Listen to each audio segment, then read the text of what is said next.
everybody, welcome back to another part in my Just How Good Is the Line 6 Helix series. So in this series I have been comparing the Helix with different modelers, either hardware or software versions. And so far I've compared it to the Strymon Iridium, and I've compared it to the Brainworks software company's version of the Friedman BE100.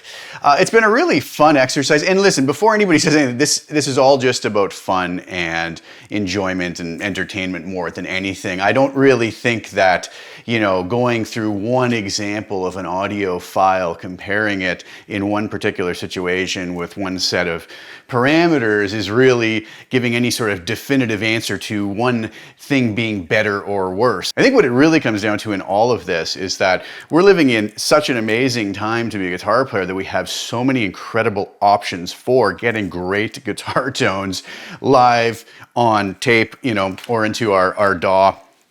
And so, you know, I think what a great time to be alive. But see, people seem to really enjoy hearing how their modeler maybe stacks up to a different modeler, and it's a fun thing to do, and I've had a lot of requests to do it, so that's why I'm doing it. I really don't want this to become a fight between, you know, this is better, that's better. It's just more about kind of some enjoyable listening and seeing what some of the maybe small differences might be between some of these different platforms. So today I'm going to do one that I have a feeling may be the most controversial one, just because there seems to be two teams here and both sides are very adamant that, you know, their side is the right one.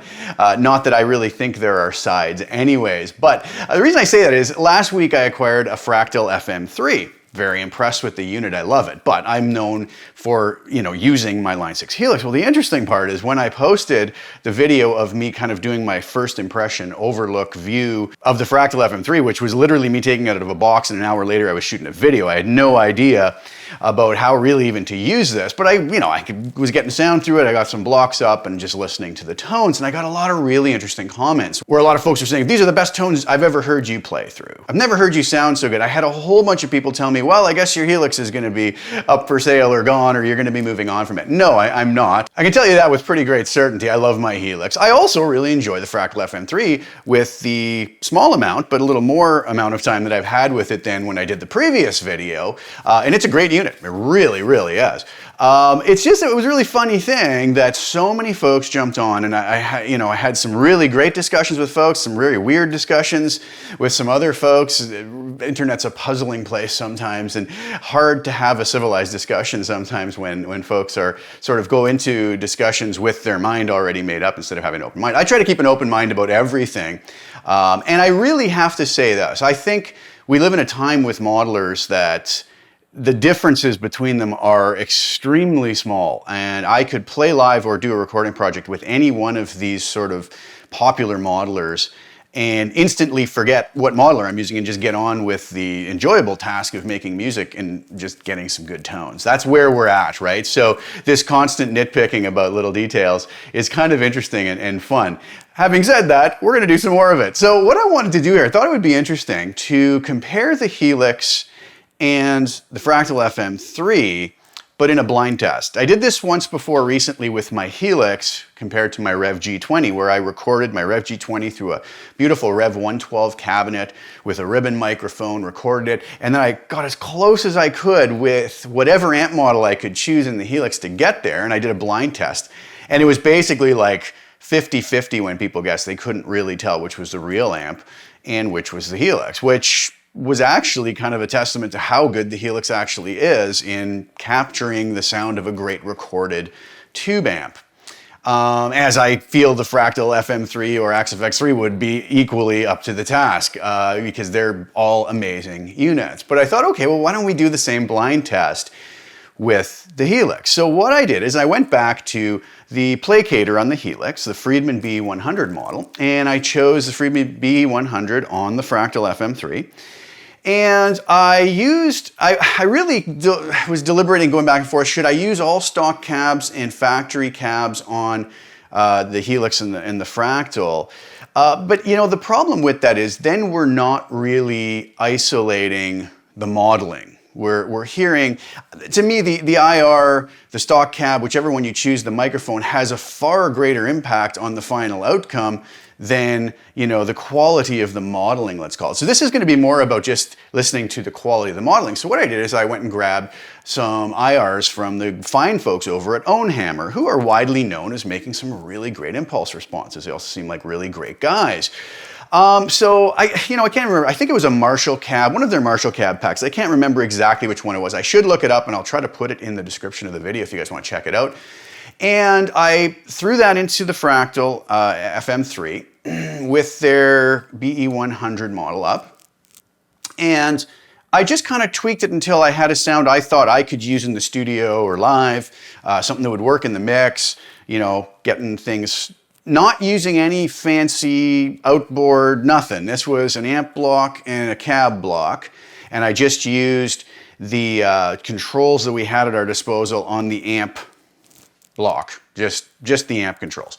Once I had that good, then I went over to the Helix and I loaded the same IR with the Placator Dirty model, and I just adjusted the sliders around within the amp block itself to get somewhere in the ballpark. Now, I'm not saying these sound exactly. It would be a very difficult thing to get them to sound exact, simply because we're kind of dealing with two different things. You know, the controls are probably going to react different, the bass control versus the treble versus the mid on the Helix versus the FM3. So I don't think just setting them all to the same place would really tell us much. It would just mean that that's what this one sounds like and that one this one sounds like, and it becomes a subjective thing of which one we like the best at that point. So I moved things around, but not adding any other processing, no other blocks, just the IR, just the impulse response, and the cab block in each. Then I recorded myself playing a dry guitar sound into my AX-IO, my IK Multimedia AX-IO audio interface right into Cubase, and I reamped that exact performance back through both and made sure they were volume matched to within 0.1 dB, both RMS and integrated loudness within Cubase. That's as fair as we can get, I think.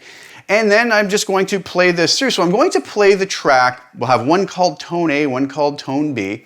I'm going to play the entire little cheeseball guitar riff that I made up to showcase the sound. I'll play it through Tone A. I'll play it all the way through Tone B. Then I'll do a second pass where I do kind of just a couple beats or a measure of Tone A spliced in with the measure of Tone B, so you can hear them going back and forth in sort of a shorter span.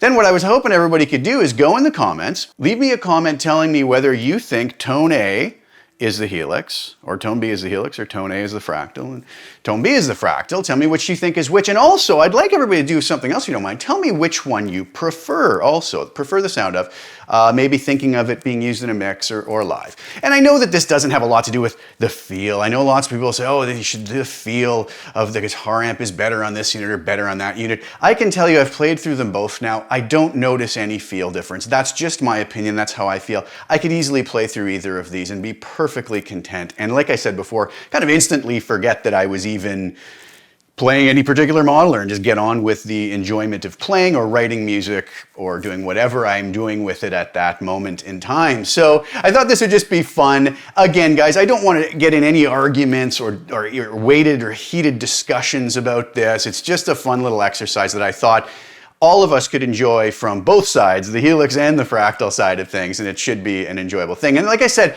I didn't do it with sort of internal and stock cabs because that's just adding another variable in. That doesn't mean that I won't try to think through a cool video on that front later so we can compare those two things as well. I'm just going to give it a little more thought on how I could do that in a way that would be beneficial and interesting and fun. So we'll get back to that. But for now, we'll do this one.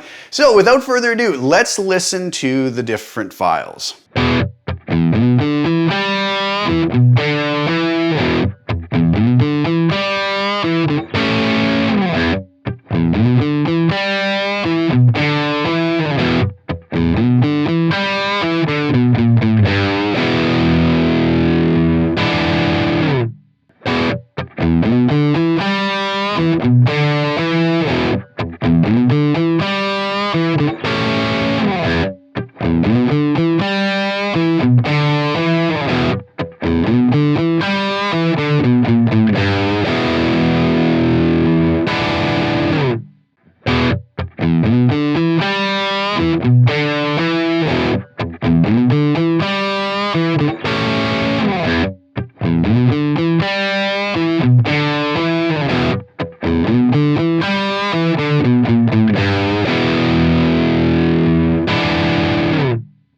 right. What did you guys think? There they are. So you guys know what to do now. Go to the comment section, like I said before. Tell me if tone A, if you think it's the helix or the fractal, and obviously tell me if tone B is the helix or the fractal. I think it'll be deductive reasoning after that. And also please tell me which one you prefer. And I think we'll just get a good view or a little bit of a view into this idea of whether one is more realistic sounding, whatever that means, or which one is preferable. Like I said, I personally, without going too much into detail here, I personally think they're both really good, and any little differences from one to the other could probably be compensated by just EQing more, you know? So, and in the end, you know, used in a mix is probably going to be rather unnoticeable, and even as we're playing it. And again, a lot of it comes down, you know, the personal preference side of things is a subjective thing. There is no right and wrong. Whatever we prefer, and that's wonderful. I think people should use whatever makes them feel the best and makes them the happiest with the final outcome, right? So, fun stuff. I will do a reveal video maybe 2-3 days from now, once I get, you know, some views from the video and some results in on the voting. And I'll do the reveal video, but I'll also show you the settings I used and the methodology that I used very in depth so you can see what I did. And I think I'll do some more of these maybe with different amp models. This one's more of a distorted tone, not super heavy, but it's a distorted tone. Maybe I'll do some with some cleans as well if folks want to see them. So you can leave that in the comments below. So again, just a fun thing, guys. I don't want this to get heated. In fact, I'm really going to avoid going into the forums and anything, even discussing really too much about this. It is what it is. Give it a listen. Some folks think this is probably silly, and that's fine too. You don't even have to, you know, you don't have to take part, but I thought it would be fun and I did have tons of requests to do something like this, so I thought it would be good. I'm done rambling on and on. Thank you guys for participating. Thank you for watching. Please like the video, share the video, subscribe to the channel if you haven't already, and hit the little bell notification to get notified when I put new content out. I'm going to be back soon with a lot more Helix content, and I'm going to have a little bit of Fractal FM3 content coming up shortly too. Thanks again for tuning in, guys. Ciao for now.